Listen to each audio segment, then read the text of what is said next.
ज्योतिष एक विज्ञान है और इसे गहराई से समझा जाए तो जीवन में बदलाव संभव है। तो आइए मैं करूंगी आपकी हर समस्या का समाधान।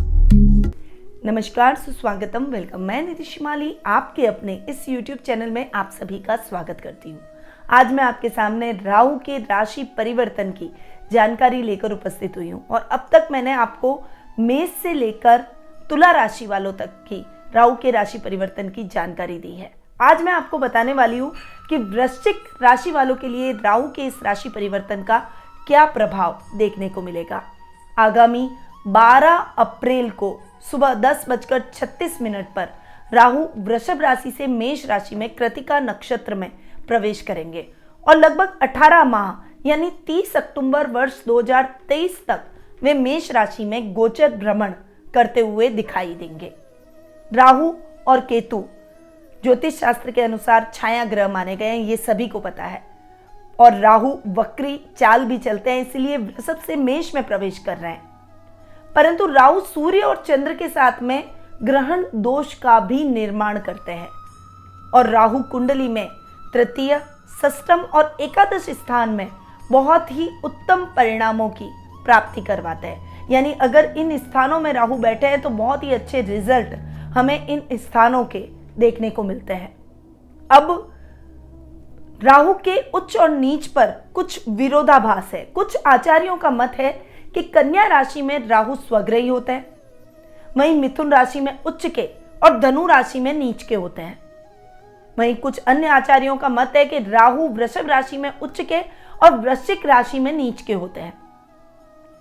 राहु के शत्रु ग्रह होते हैं मंगल, शनि से वे समभाव रखते हैं और बाकी ग्रहों से उनकी मित्रता रहती है।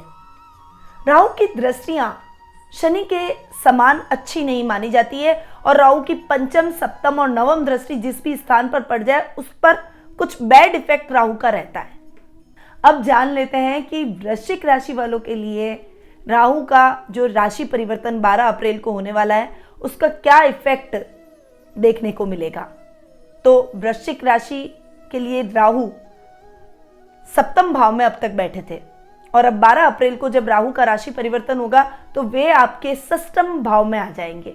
षष्ठम भाव में राहु के रिजल्ट बहुत ही अच्छे देखने को मिलते हैं। मैंने वैसे भी आपको अभी बेसिक इंफॉर्मेशन में भी बताया कि तृतीय, षष्ठम और एकादश स्थान में राहु बहुत ही उत्तम परिणामों की प्राप्ति करवाते हैं। तो राहु का ये जो राशि परिवर्तन वृश्चिक राशि वालों के लिए होने वाला है, ये राशि परिवर्तन बहुत ही अच्छा रहेगा। अदालती मामलों में यश प्राप्त होगा, विजय प्राप्त होगी, शत्रुओं का नाश होगा। कोई भी विरोधी अगर आपके खिलाफ किसी भी प्रकार का षड्यंत्र रचेगा तो वो अपने ही षड्यंत्र में फंस जाएगा। चिंता दूर हो, व्यापार में आप अच्छी उन्नति और प्रगति करते हुए दिखाई देंगे। कई नए मौके आपको मल्टीनेशनल कंपनीज के साथ में, बड़ी बड़ी कंपनियों के साथ में काम करने के मिलेंगे। कुछ बड़े ऑर्डर आप इस समय हासिल करते हुए दिखाई देंगे। कर्ज से अगर आप अब तक परेशान थे तो कर्ज से अब आपको मुक्ति मिल जाएगी। जो समस्या है आपकी फाइनेंशियली चल रही थी उसका समाधान आपको प्राप्त हो जाएगा।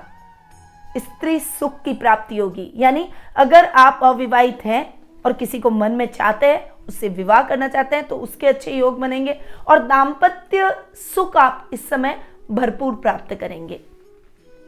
पुराने मित्रों से और स्त्री से बनाए हुए संबंधों से आपको भरपूर लाभ प्राप्त होता हुआ दिखाई देगा। यानी मित्र आपका प्रत्येक कार्य में सहयोग करेंगे। और सबसे बड़ी बात, खेल कूद जगत से जुड़े हुए खिलाड़ियों के लिए ये जो राहु का राशि परिवर्तन है वो सफलतादायक रहने वाला है। खेलों में बहुत अच्छी सफलता खिलाड़ी प्राप्त करेंगे। यानी जो वृश्चिक राशि से बिलोंग करते हैं उन खिलाड़ियों की तो बल्ले बल्ले है। आप अपने मन चाहे लक्ष्य तक पहुंच पाएंगे।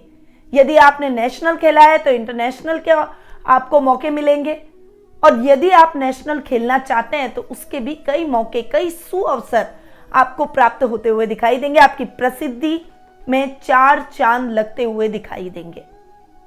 तो राहु सिस्टम में बैठकर आपको शानदार रिजल्ट दे रहे हैं। पर जैसा कि मैंने आपको बताया कि राहु की दृष्टियां शनि की तरह ही इतनी अच्छी नहीं होती है। जिस भी स्थान पर पड़ती है उसको प्रभावित जरूर करती है। तो अब तक आपके सप्तम भाव में राहु बैठकर आपके 11th हाउस पर यानी लाभ भाव पर, आपके लग्न पर और आपके पराक्रम भाव पर दृष्टि डाल रहे थे, जो कि इन स्थानों को प्रभावित कर रहे थे, लाभ की स्थितियों को फ्लक्चुएट कर रहे थे, आपको कंफ्यूज कर रहे थे, एक अजीब सा डर आपके अंदर पैदा कर रहे थे और आपके पराक्रम को विपरीत दिशा में लगा रहे थे, भाई बहनों के साथ में संबंधों को बिगाड़ रहे थे। अब इन सब समस्याओं से तो आपको मुक्ति मिल जाएगी, पर चूंकि राहु सिस्टम में बैठकर दृष्टि तो डालेंगे ही, तो राहु की पंचम दृष्टि अब आपके कर्म भाव पर पड़ेगी, आपके द्वादश यानी 12th हाउस पर पड़ेगी और आपके द्वितीय भाव पर पड़ेगी। तो ये दृष्टियां आपको बहुत अधिक इन स्थानों को इफेक्ट कर सकती है। अब राहु की पंचम दृष्टि की बात करें जो कि कर्म स्थान पर पड़ रही है, तो थोड़ा सा कामकाज को फ्लक्चुएशन जरूर दे सकती है। वैसे ये आपके कर्मेश के ऊपर कर्मेश पर भी निर्भर करता है। तो ये जो मैं आपको बता रही हूँ केवल राहु को फोकस करके बता रही हूँ। पूरा अगर आप जानना चाहते हैं तो आपकी जन्म कुंडली गोचर की स्थिति के आधार पर आप मुझसे टेलीफोनिक अपॉइंटमेंट के माध्यम से कुंडली विश्लेषण का लाभ भी प्राप्त कर सकते हैं।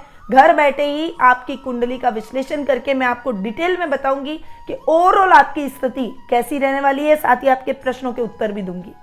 तो स्क्रीन पे दिए गए नंबरों पर संपर्क कर सकते हैं और अपना अपॉइंटमेंट बुक करवा सकते हैं।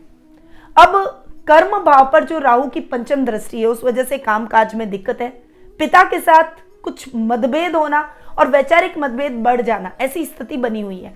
थोड़ा सा आपको अपनी बोली पिता के साथ संभल कर बोलनी पड़ेगी, थोड़ा सा अपने शब्दों पर गौर करना पड़ेगा।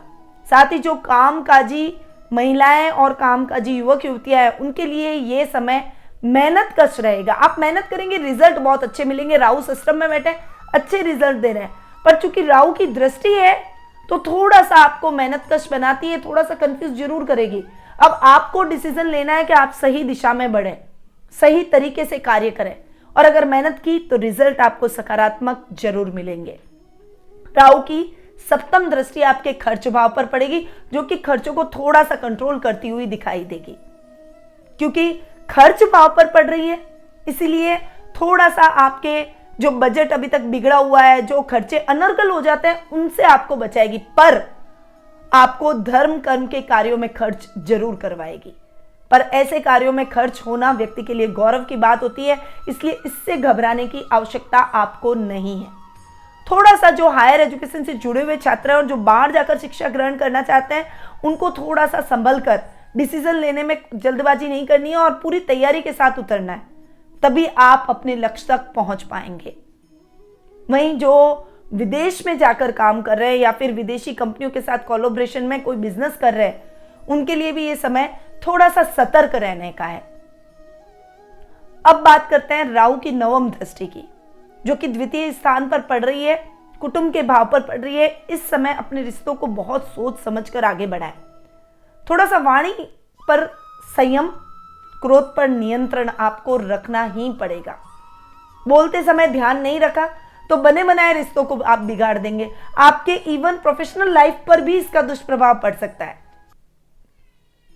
इस समय आपको पैतृक विवादों को साइड में रख देना चाहिए। ऐसे विवादों को न उकेरे और न उनको बढ़ावा दें, यह आपके लिए ठीक रहेगा।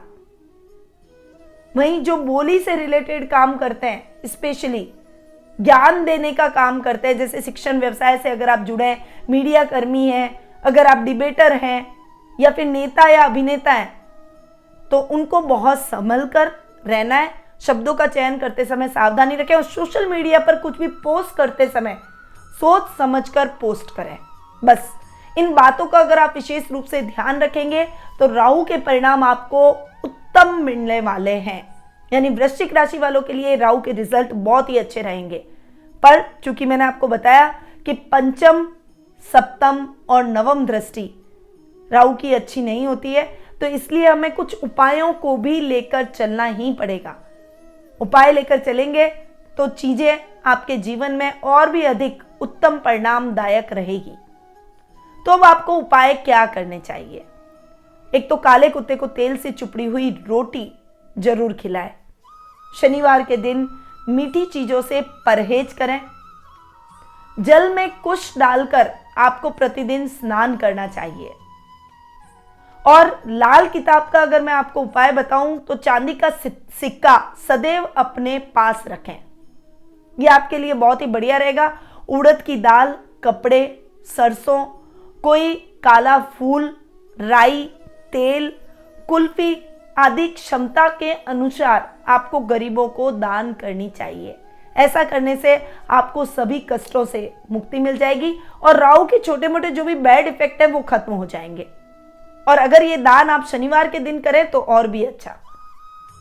तो इन उपायों को आपको अपने जीवन में जरूर अपनाना है और ये उपाय मैंने आपको गोचर के हिसाब से दिए हैं, इस बात को ध्यान में रखें।